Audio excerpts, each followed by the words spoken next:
It wasn't in the book. It wasn't in the book. What you're doing is not in the book. Before you watch the rest of this video, do you know what having a chip on your shoulder means?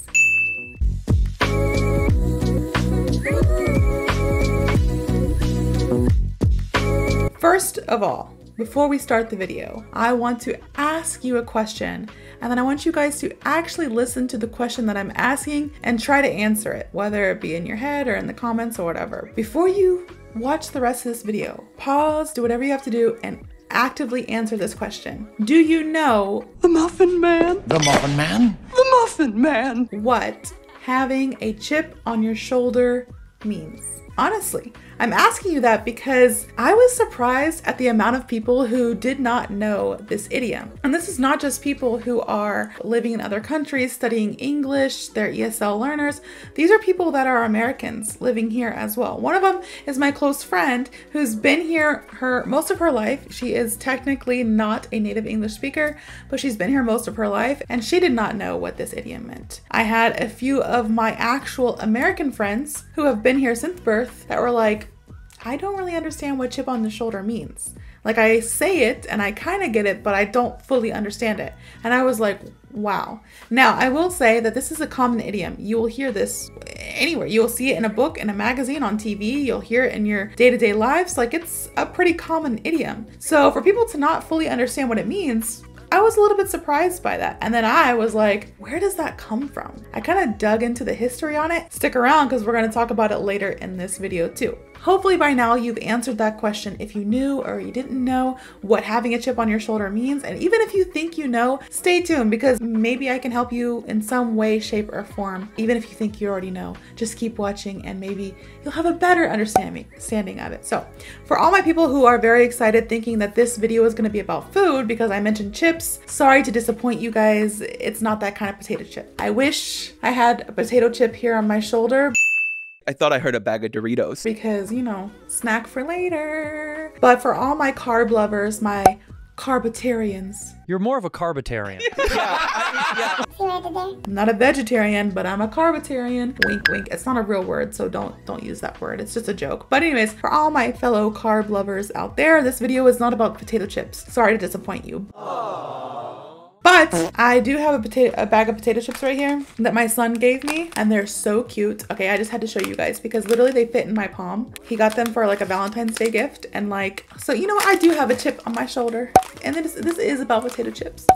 No, I'm just kidding. But I just had to show those because they were so cute and they were already on my desk. But yes, I digress. Back to the idiom for today, which is to have a chip on your shoulder or chip on your shoulder. What does this mean? Well, I have a story I would like to tell you, but before we get into the story, I want to try to give you an idea of what this means so that you guys can kind of maybe already guess or have your guesses in your mind while you're listening to my story. An example of somebody having a chip on their shoulder, my youngest son, he loves candy.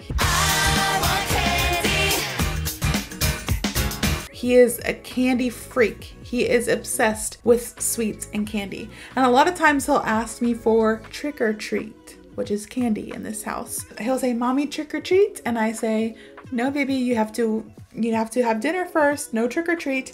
And then he goes like this, and he just sits and he stares at me. And you know, long story short, I'm not his best friend because he has a chip on his shoulder. I wouldn't let him get candy before dinner, and now he has a chip on his shoulder. That's just a little prefacing I'm doing there, a little pre-example for you. And now we're about to get into the real story, the juicy story, all right? So this story is actually a pretty juicy story. It's pretty good. But it's about a story about a coworker that I had who had a chip on her shoulder because of me.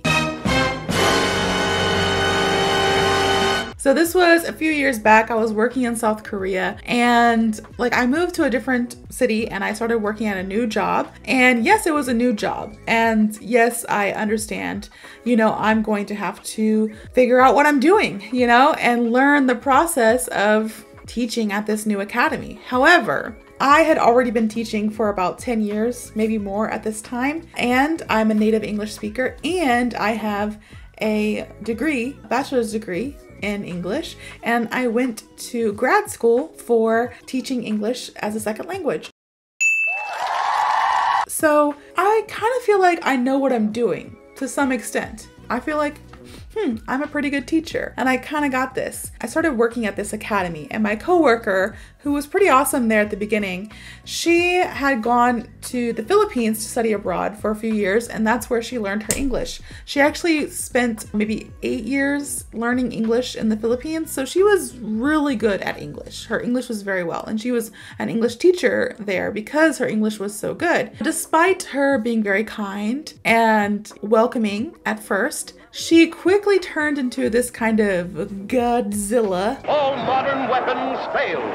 Is this the end of our civilization? Of sorts when it came to my teaching styles. Now, I will say this right now, every teacher knows that every other teacher is different. We all have our unique teaching styles, all right? But there are some teachers that are super by the book. Like, they have to do everything like exactly how they are told, or they will malfunction. And that's okay. That's who they are. But I'm not that kind of teacher. I have learned, live and learn, that's a saying we have here. I have learned that because students have different learning styles, we have to kind of adapt to each student and have different teaching styles. We can't just say, get up there and say everything that the book says and expect the students to learn. No, we have to have our own different tricks up our sleeve too to help the students progress, and also just to make the class interesting for the students as well. So I was throwing my little flair. I was doing everything that the book told me to do, but I was adding my little flair to it. I was adding Carley to the teaching, Carley's style, and she did not like it, to say the least. She constantly reminded me that it wasn't in the book. It wasn't in the book. What you're doing is not in the book. And I was like, girl, you're gonna have to calm down a little bit, because a lot of stuff in life is not going to be in that book, because she had only been teaching for about 2 or 3 years, and this was her first time teaching English. She had taught Korean before that. I was like 7 or 8 years older than her. I am 7 or 8 years older than her, and I had already been teaching for over 10 years. So I was trying to help her, but yet she was also training me. So it was like this weird dynamic where I'm training her how to actually be a teacher, because I'm like, girl, you're not going to learn everything that you're going to need to know in this book. Trust me on that. But then she's also trying to teach me the things in the book, and I'm like, yeah, I get that. I get that there's a curriculum. I get that I have to use this, but you're going to have to trust me that you're going to need a lot more than just what's in that book to get through to these students. So we kind of, how do I say this? We got along. We did get along, but I could tell that she had a chip on her shoulder in regards to me. Now for me, I didn't have a chip on my shoulder at all. I was like, girl, one of these days you're gonna thank me. One of these days you're gonna realize, because I was like you back in the day. I was just like you. I would malfunction whenever something didn't go my way, or whenever I thought, I have to be by the book. I was just like you, but you have to live and learn, and I've already lived, I've already learned. So let me help you. But she took it a little bit offended that I would get in there and just start changing everything. Before me, she was the head English teacher. When I got there, I became the head English teacher. So she was trying to like train me, but I was like, girl, I got this, bro. Like, I've been a head English teacher a million times before, not at this academy, but I've been head English teachers at all my previous jobs here in Korea. I'm a native English speaker. I have English degrees. I've been teaching for over 10 years. I respect you. And yes, train me all you want on this style of curriculum, but like, let me go in there and do my thing, let me go in there and teach these kids. So it was kind of like, I could feel that something was off. And I could feel that chip on her shoulder. Like, she literally had this negative energy towards me at times. And I was like, oh, I don't know what I should do, because I don't want to disrespect you. But at the same time, my priority is my students learning. And if I can help them learn, then I'm going to help them learn no matter what. No matter if I do kind of hurt your feelings in the process unintentionally, but no matter if I do hurt your feelings in the process by like not abiding by all the rules in her little book, by going, doing my own thing, at least the students are learning from that. So I did that, and eventually it just like bubbled up to, there was like this huge fight. Well, not really fight, disagreement, I should say, between her and my boss over me, because there was people like coworkers were leaving. I had a coworker move to America. I had another coworker who was hired to take her place, and then she got accepted to go to school in like Canada, so she was leaving. So there was like a lot of teachers moving around. All in all, this teacher had to kind of be demoted because of me, and it was just a whole big ordeal. She got upset. I'm not gonna go any further because there's some drama that ensued after that. But I could tell, just like from maybe 2 weeks after I started working there, I could feel that chip on her shoulder, like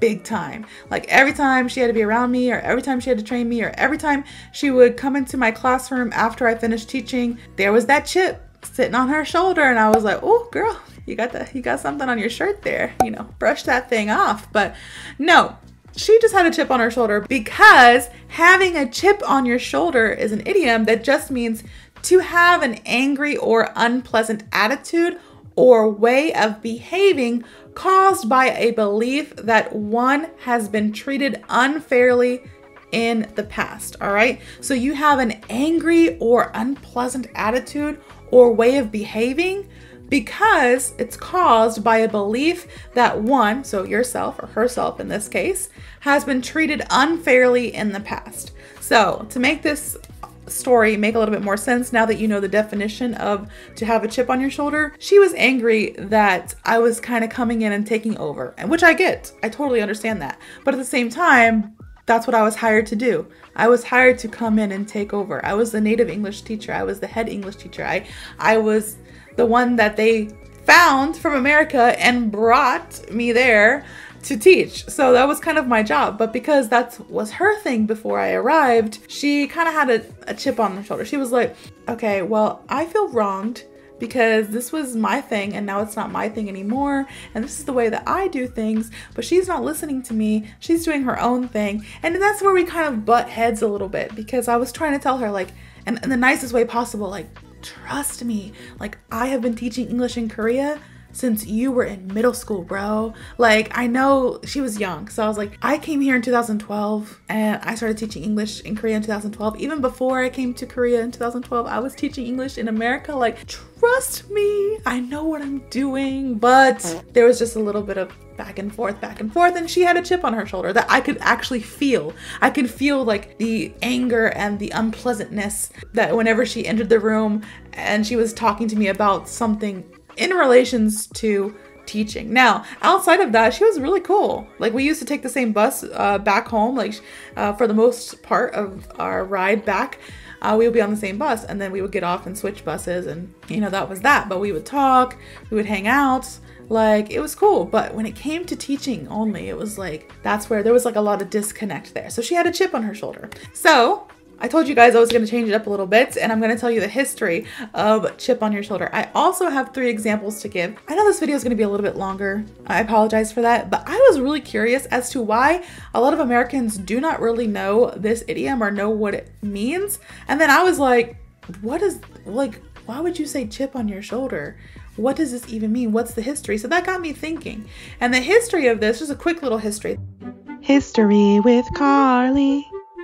The origin of the phrase, a chip on your shoulder, actually refers to a practice seen in America during the 19th century, in which boys that are like trying to pick a fight or whatever, they would place an actual chip of wood on their shoulders before walking around, daring others to knock the chip off. I guess it was kind of a game back in the 19th century here in America, where boys were like, hey, I feel like fighting someone. I feel like, you know, showing my testosterone. I'm gonna place a little chip, like a little bark, like a little piece of wood on their shoulder. And then they would walk around kind of daring other people, like, hey, I bet you can't knock this chip off my shoulder. I bet you can't do it, like very aggressive. And then boys would fight like that.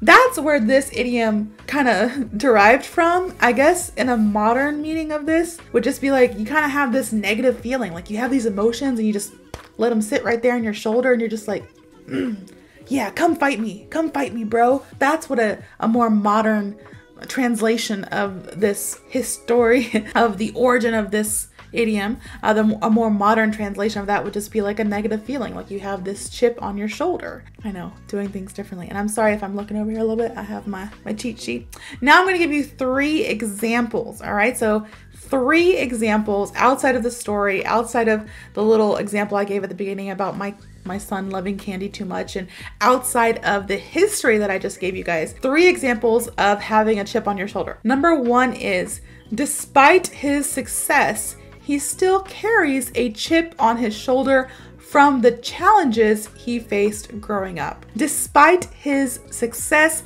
he still carries a chip on his shoulder from the challenges he faced growing up. Number 2, she always felt underestimated, giving her a perpetual chip on her shoulder that fueled her determination. So she always felt underestimated, giving her a perpetual chip on her shoulder that fueled her determination. Oh, that was a good one.